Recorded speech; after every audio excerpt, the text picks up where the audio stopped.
鸽子和龙象怎么不见了？爷爷这些日子去了哪里？我爷爷啊！莫尔。 Halo semuanya, selamat datang kembali. Apa kabar kalian semua? Semoga baik-baik saja. Pada video kali ini kita akan membahas spoiler Donghua yang berjudul Tales of Herding Gods. Baiklah, daripada kalian semua penasaran, mari kita mulai saja pembahasan spoiler untuk episode kali ini. Tanpa berbasa-basi lagi, langsung saja kita mulai videonya. Cerita ini berlanjut. Kita diperlihatkan Kinmu yang bingung soal desa bebas. Ia melihat pedang di tangan patung Raja Surgawi dan sadar pedang itu nyata. Bahkan ada noda darah. Saat hendak memeriksa, si buta menghentikannya dan memperingatkan agar Kinmu tidak terlalu penasaran. Kinmu takut dan sadar jika darah di pedang itu asli, maka kejadian semalam benar. Patung Raja Surgawi benar-benar membunuh Raja Naga Laut Timur. Si buta mengingatkan agar tidak sembarangan menyentuh pedang ilahi. Kinmu hanya ingin mengambil sedetes darahnya untuk obat. Si buta memuji sikapnya. Kinmu lalu mengambil sedetes darah ke dalam botol dan menyimpannya dengan hati-hati. Di halaman kuil, kepala naga batu jatuh dan meninggalkan darah bercahaya. Kinmu mengumpulkan darah itu dengan cip pedang ke dalam kotak. Ia melihat leher naga terpotong sangat rapi oleh pisau tajam, menunjukkan kekuatan luar biasa. Meski hanya batu, masih terasa aura kuat dari tebasan itu. Kinmu ingin mempelajarinya, tapi tidak sempat dan harus segera pergi. Mak tua menyuruh mereka segera pergi. Kinmu naik naga kilin, tapi naga kilin pesakitan karena semalam dipakai patung Raja Surgawi. Ia mengira dirasuki, tapi si buta bilang tidak dan akan pulih setelah istirahat. Mereka terus berjalan ke utara. Kinmu bingung karena jalan menurun. Lalu Nenek Si menjelaskan, mereka sebenarnya berada di lembah luas yang dikelilingi pegunungan. Mereka melihat lembah luas dengan pegunungan, hutan, dan jurang yang berbeda dari Dasu. Di sana ada karang merah seperti rubi. Tiba-tiba muncul makhluk mirip lobster raksasa. Si buta senang karena bisa jadi makanan. Kinmu memanggangnya dan semua makan dengan lahap. Kinmu heran karena makhluk seperti itu ada di tempat tanpa air. Tiba-tiba muncul monster ikan berkaki 6 yang melenguh seperti sapi. Mereka mendekat karena bau makanan. Matua mengusir mereka dengan aura kuat. Bahkan makhluk lain di hutan ikut kabur. Kinmu melihat ikan bersayap terbang menjauh dan sosok besar di gunung ikut mundur. Gurita itu menyemprot asap hitam hingga area jadi gelap. Mereka lanjut perjalanan dan bertemu manusia ikan yang berburu. Si buta merasa tempat ini aneh. Kinmu sudah terbiasa dengan makhluk seperti itu. Tapi si buta dan Nenek Siu merasa tidak wajar. Nenek Siu menduga tempat ini dulu lautan. Lalu makhluknya pindah ke darat dan berubah. Si buta juga merasa aneh. Naga Kilin bilang ia pernah ke sini. Tapi ternyata itu saat dibawa patung semalam. Mereka lalu menemukan desa berisi orang-orang terlantar dari Dasu. Kinmu bertanya pada penduduk. Mereka bilang banyak kuil Raja Naga hancur semalam. Bahkan kepala naga dipenggal. Saat badai, air muncul di atas langit seperti lautan menggantung. Dengan kilat dan naga terlihat di dalamnya. Semua orang jadi ketakutan dan kehilangan arah. Setelah fajar, air di langit hilang. Tapi banyak kuil Raja Naga hancur. Orang-orang melihat patung naga terbang keluar. Seorang biksu bahkan melihat Raja Surgawi menunggangi naga kilin dan membunuh Raja Naga. Kinmu kembali dan menceritakan semuanya. Mereka sadar kejadian semalam nyata, meski terasa seperti mimpi. Mereka yakin kejadian semalam nyata dan berkaitan dengan desa bebas. Nenek Siu hampir kehilangan kendali, tapi Matua dan si buta berhasil menenangkannya. Kinmu menyuruh segera pergi ke biara petir agung untuk mencegah Li Tianxing.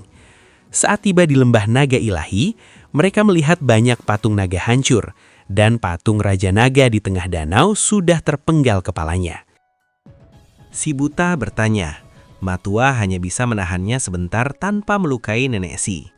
Kinmu dan yang lain melambat karena Matua menahan Nenek Si. Li Tianxing makin kuat, tapi Matua menahan diri agar tidak melukai tubuh dan jiwa Nenek Si. Perjalanan jadi tidak stabil.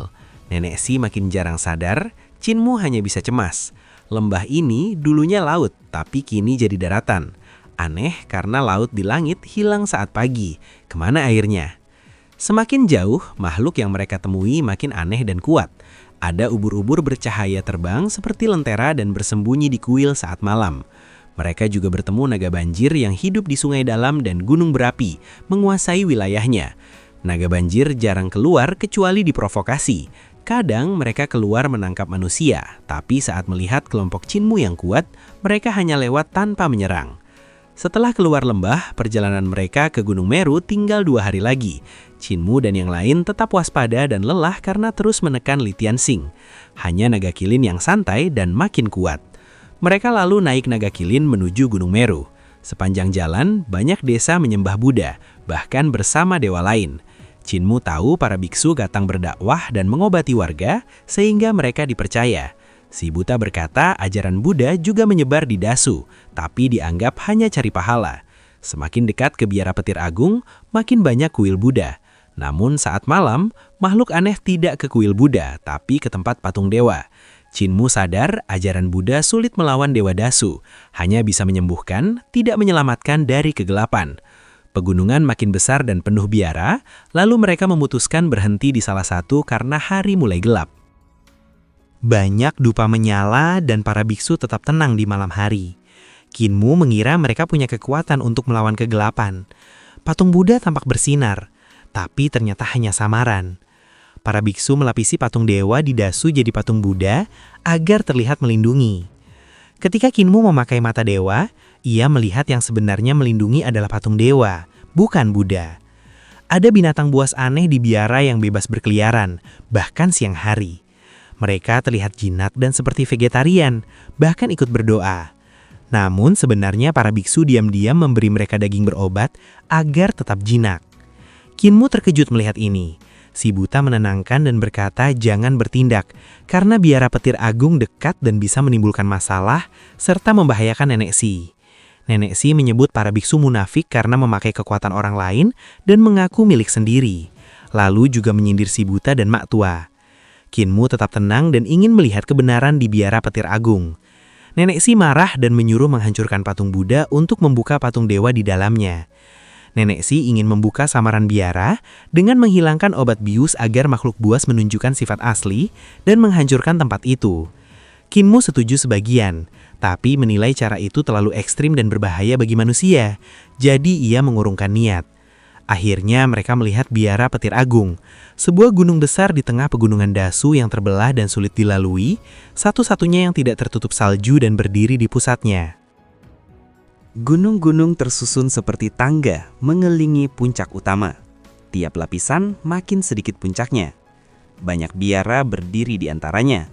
Bahkan ada patung Buddha raksasa dari gunung, dengan biara di telapak tangan dan jantungnya.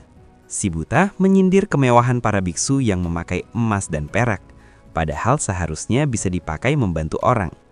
Nenek Si berkata orang butuh kemewahan untuk beribadah. Nenek Si menyindir mereka munafik. Chinmu menegur dan hampir dimarahi Nenek Si. Nenek Si lalu mengecam para biksu karena hidup mewah, tidak berguna, dan ingin berkuasa. Tiba-tiba seorang biksu muncul di udara, marah mendengar itu. Biksu itu melihat mah tua, lalu panik dan memperingatkan yang lain. Semua biksu segera terbang dan bersiap menghadang. Mah tua santai dan mengajak naik gunung. Naga kilin membawa mereka ke puncak emas di atas awan. Sepanjang jalan banyak biara dan biksu kuat. Tidak ada yang berani maju, tapi mereka tetap bersiap melawan. Banyak biksu terbang menunggangi makhluk aneh dan mengepung puncak emas dalam formasi berlapis. Chinmu sadar mah tua dulu harus bertarung keras untuk naik. Mah tua berhenti di depan barisan biksu dan ingin bertemu Rulai tua.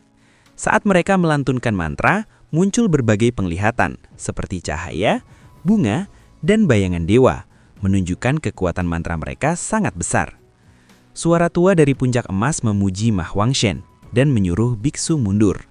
Chinmu kaget soal 20 alam. Mah tua menjelaskan bahwa menguasai 20 alam membuat seseorang jadi Rulai.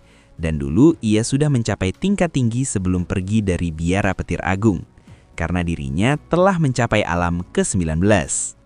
Dan pada akhirnya, spoiler untuk episode kali ini pun bersambung. Oke, cukup sekian untuk video kali ini, dan sampai jumpa di video berikutnya. 木耳，其他人呢？不要言，给我死来！送你上路！